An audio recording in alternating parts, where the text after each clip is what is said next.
Wait, what exactly is happening in Genoa City right now, and why does it suddenly feel like half the town is standing on the edge of a collapse nobody can stop? Because on the surface, this looks like classic soap opera chaos, a marriage under pressure, an ex-pair circling each other again, a dangerous free agent being cut loose, and a billionaire family tightening its grip behind the scenes. But when you pull back and really look at the pattern, the story becomes stranger. Abby is crying in public and turning to another man in a moment of need. Lily is opening the door to Kane again, just as power shifts at Chancellor. Phyllis is removing Matt's ankle monitor and possibly unleashing a problem the Newmans thought they had contained. And hovering over all of it is a secret tied to Jill, a secret big enough that Billy believes it could be buried inside the company itself. Nobody saw all of these pieces moving at once, and the real question is not just what happens next. It's who benefits when every relationship in town suddenly becomes unstable. You're watching Soap Pulse. I'm Anderson, and if you love soap mysteries with emotional fallout and hidden agendas, hit like, subscribe, and stick with me, because this story gets a lot more complicated the deeper you go. What makes this situation so compelling is that it is not one clean scandal with one obvious villain and one obvious victim. It is a chain reaction. One crack leads to another, one emotional weakness creates an opening, and one decision that feels personal turns out to have business consequences nobody can ignore. That is why this is not just another episode tease or another routine preview. It feels like the beginning of a pressure cooker storyline where several people believe they are solving one problem while quietly creating a much bigger one somewhere else. And if you have watched this genre long enough, you already know that the most explosive disasters rarely begin with shouting. They begin with vulnerability. They begin with loneliness. They begin with somebody saying, "I'm fine," when they are very clearly not fine at all. At the center of one of the most emotionally loaded developments is Devon, a character whose inner world may be unraveling in a way the people around him can see before he can admit it himself. According to the setup we've been given, Devon appears to be suffering from lingering trauma connected to Dominic's kidnapping, and that detail matters more than it might seem at first glance. Because trauma in soaps can often be treated like a temporary dramatic boost, something that spikes emotion for a week and then fades away once the next twist arrives. But this setup suggests something more serious, something more psychological, and frankly, something more human. Devon insists he is fine. Ashley tries to reach him, Abby is worried, Lily is worried, and that combination tells you everything. When the people who know you best start comparing notes without you, the crisis is already underway. That is why Abby's public breakdown lands with so much force. It is not just that she is upset, it is where she is upset, who finds her, and what that image symbolizes. Daniel discovers Abby bawling at society and offers her a friendly shoulder to cry on. On paper, that sounds simple. In practice, for soap viewers, nothing about that is simple. Society is a social setting, a place where private pain becomes visible, where cracks in a carefully maintained image can no longer be hidden behind a closed front door. Abby crying there tells us this is no small marital argument that can be quietly contained. It suggests a moment big enough to spill into the public space of Genoa City, where everyone is one conversation away from knowing everyone else's business.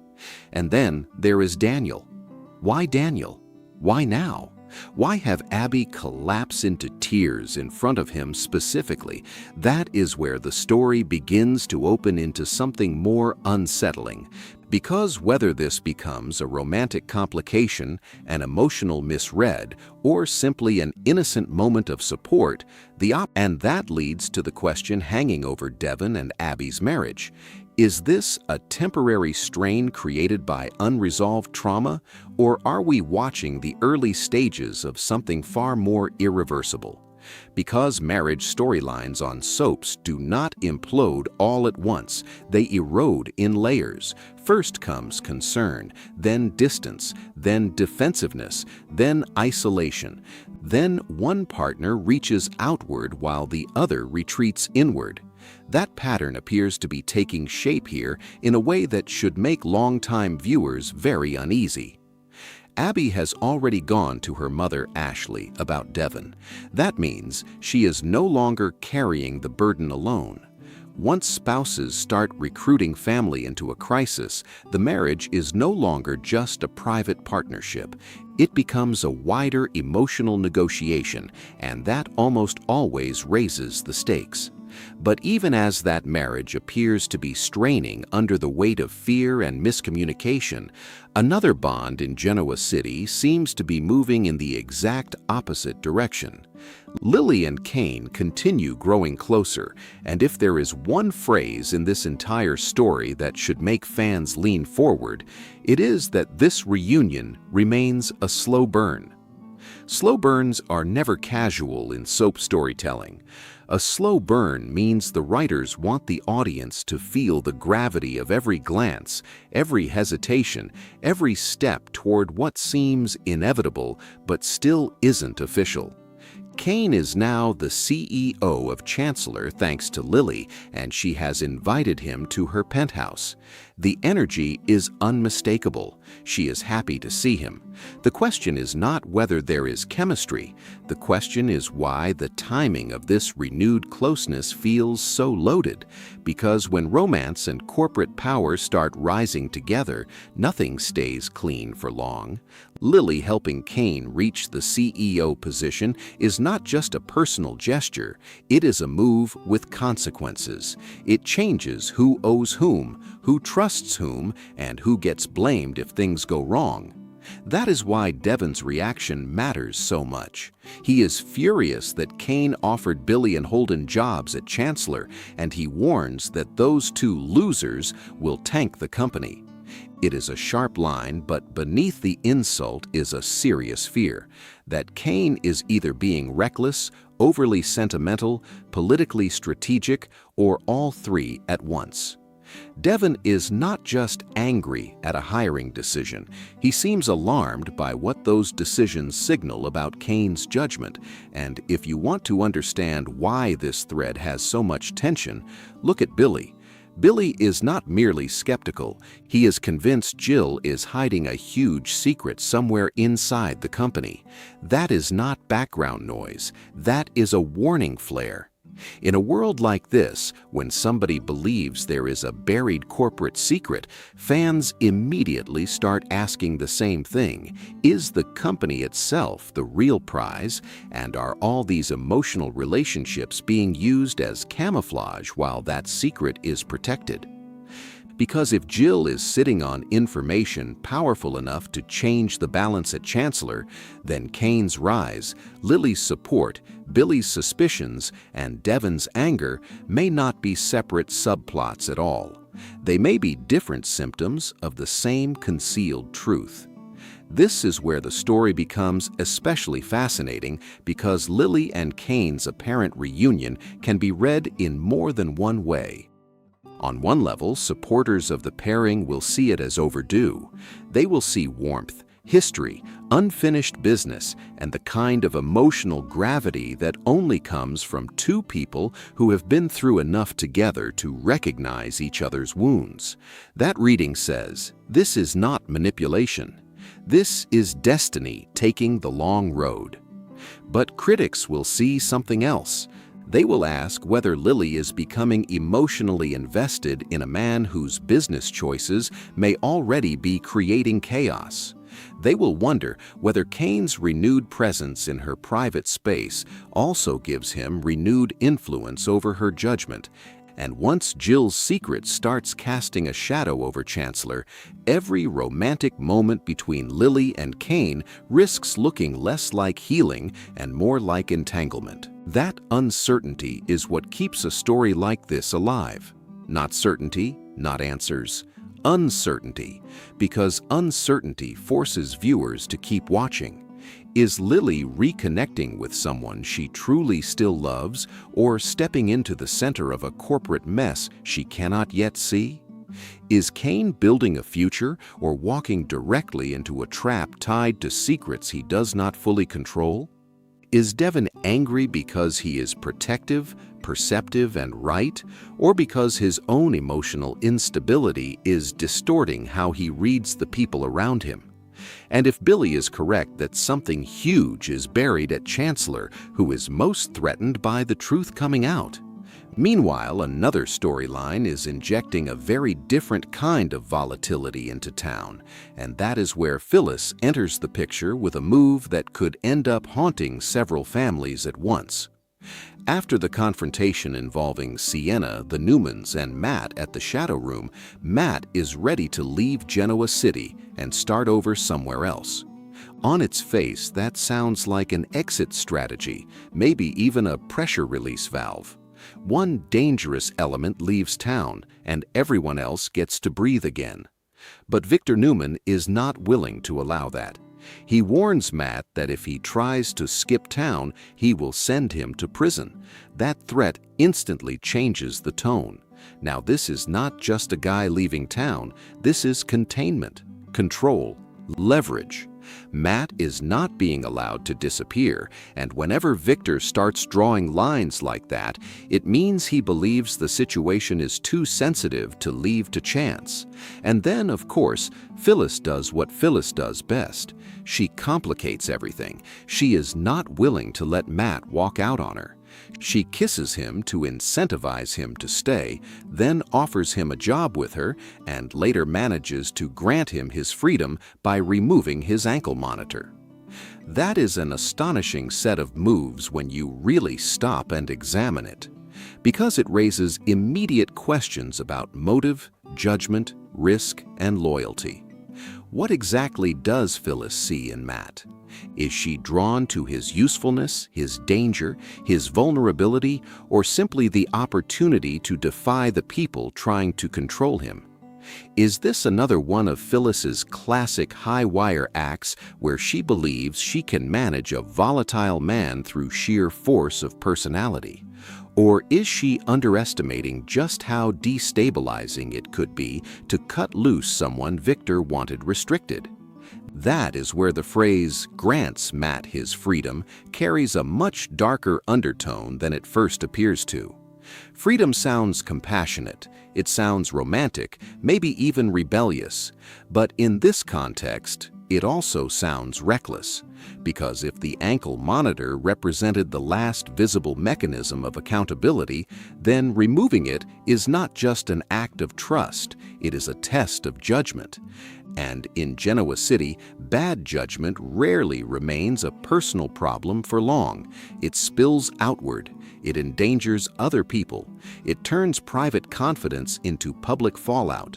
The most unnerving part is that the story refuses to tell us, at least not yet, whether Matt intends to stay in town or fly the coop. That uncertainty is not just a logistical question, it is a moral one. If he stays, what does he want? A fresh start? A strategic alliance? Protection? Revenge? If he runs, what does that say about Phyllis's faith in him, and how fast will Victor move to prove he was right all along? Either outcome has consequences, and both outcomes make Phyllis look exposed. If Matt disappears, she may look naive. If he stays and becomes trouble, she may look reckless. But if he stays and becomes useful, then suddenly Phyllis may have gained an unpredictable new asset in a town where unpredictability can be power. And that may be what makes this storyline so dangerous for the Newmans, not simply that Matt is free, but that he is no longer fully under their shadow. Victor's threat suggests he wanted to maintain fear as the governing force. Phyllis steps in and changes the equation. She replaces fear with opportunity. That is not just a romantic or impulsive act, it is a power move, whether she admits it or not. She is essentially telling Matt, you do not have to live as their captive. There is another path, and I control access to it. Now ask yourself what happens if a man already caught between desperation and defiance starts believing Phyllis is his doorway to autonomy. That is the kind of bond that can become fiercely loyal or catastrophically unstable. And that is before we even circle back to the larger issue tying all of these storylines together: hidden pressure. Devon is under pressure and denying it. Abby is under pressure and breaking in public. Lily is under pressure while moving closer to Kane. Kane is under pressure as CEO with critics already questioning his choices. Billy is under pressure because he believes a secret is lurking just out of reach. Matt is under pressure from Victor. Phyllis is under pressure because she keeps betting on dangerous people and dangerous moments. When every major player is making decisions from a place of stress, fear, loneliness, suspicion, or pride, the margin for error disappears. That is why viewers should care about more than who kisses whom or who gets which job. The emotional architecture here is the story. Abby turning to Daniel is not just about a shoulder to cry on. It is about what happens when emotional needs are no longer met inside a marriage. Lily welcoming Kane into her penthouse is not just about reunion energy. It is about how intimacy and influence begin overlapping the moment a man gains power with a woman's support. Phyllis freeing Matt is not just about flirtation or rebellion. It is about what happens when somebody with a history of chaos decides she can control one more dangerous variable. And let's talk about fan reaction, because this is exactly the kind of setup that splits a soap audience into warring camps. There are the viewers who thrive on emotional complexity and love when stories acknowledge that trauma changes people. For them, Devon's struggle may feel overdue and realistic, and Abby's pain may land as deeply sympathetic rather than scandalous. There are others who will immediately sound the alarm over Abby and Daniel, not because anything has happened, but because on soaps, the emotional prelude is often more revealing than the actual betrayal. Then you have the romance loyalists watching Lily and Kane with a mixture of excitement and dread. Excitement because the chemistry appears real. Dread because soap reunions often arrive with a hidden cost. And finally, there are the viewers who will look at Phyllis and say, "Of course she did this. Of course she kissed the guy everyone else was trying to contain. Of course she cut him loose." That is Phyllis at her most recognizable: bold, persuasive, impulsive, and one move away from disaster. But what elevates this beyond normal soap intrigue is the way these stories mirror larger emotional truths about instability and control. Devon's thread asks a hard question: how often do people insist they are okay simply because they are terrified of what it means if they aren't? Abby's thread asks another: at what point does waiting for someone to come back emotionally start feeling like abandonment?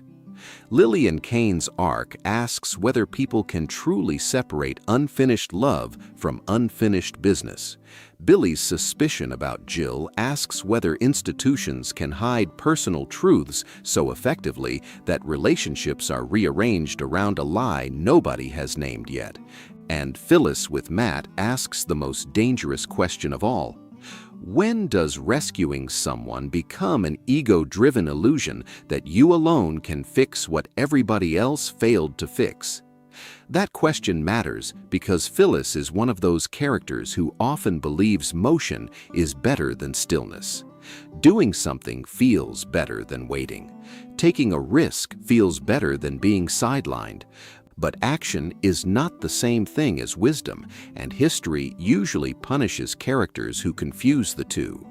If Matt is genuinely trying to rebuild his life, then Phyllis may see herself as the one person willing to offer him a path forward. That is the charitable interpretation. The harsher interpretation is that she is inviting danger close because chaos gives her a sense of relevance and control. And the truth, as always with compelling characters, may be somewhere in between. Now step back again and consider the possibility that the most explosive storyline here has not even detonated yet. Because Billy's suspicion about Jill's secret suggests a buried revelation waiting to reframe everything else.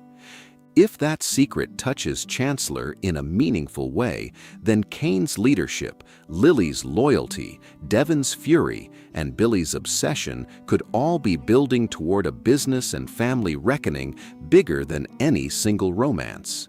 That is often how soap stories achieve real scale. The personal gets us in the door. The institutional secret blows the roof off, and if that happens, every emotional choice being made now could later be reinterpreted through the lens of manipulation, concealment, or betrayal. Imagine how quickly the meaning of Lily and Kane's reunion changes if Jill's secret makes Kane's position unstable. Imagine how Devon's anger changes if his instincts turn out to be right. Imagine how Billy, who already believes something is hidden, behaves if he gets one piece of proof. Suddenly, the story is not about whether these characters can navigate tension. It becomes about which of them was seeing the truth first and which of them was too emotionally entangled to recognize what was happening around them. And yet, even with all of that corporate suspense hovering in the background, the emotional turning point that may resonate most with viewers is Abby sitting there in tears, found by someone who was not supposed to be the person she needed in that moment. That image sticks because it is intimate in a way secrets and power plays are not. It represents the loneliness inside a relationship that still technically exists but may no longer feel safe or reachable. If Devon is drowning in unspoken pain, Abby may be watching the man she loves become a stranger, one insistence of, "I'm fine" at a time. That is heartbreaking. But it is also dangerous because loneliness has momentum. It pushes people toward whoever offers steadiness, even briefly. And that is where soaps are at their most psychologically sharp. They understand that affairs, betrayals, and explosive decisions do not usually begin with grand evil. They begin with unmet needs. They begin with fear, silence, pride, and the desperate need to feel seen. In that sense, the writers appear to be building multiple storylines around the same emotional engine. Devon will not admit the truth about his condition. Abby needs support. Lily wants connection, but may also be stepping into political quicksand. Kane wants authority and perhaps redemption. Billy wants answers. Phyllis wants leverage, desire, and excitement. Matt wants escape or reinvention. Everybody wants something emotionally urgent, and that urgency is exactly what makes them vulnerable to making the wrong choice. There is also something deeply compelling about how Victor's role contrasts with Phyllis's. Victor responds to instability with threat and force. Phyllis responds to instability with seduction and opportunity. Both are forms of control. Both are attempts to direct another person's next move, but they come from radically different instincts. Victor believes fear keeps chaos contained. Phyllis believes connection can redirect it. The story may ultimately test which worldview is more dangerous. If Matt proves untrustworthy, Victor will look vindicated. If Matt stays and becomes something more than a pawn, Phyllis may prove that coercion creates exactly the rebellion it claims to prevent.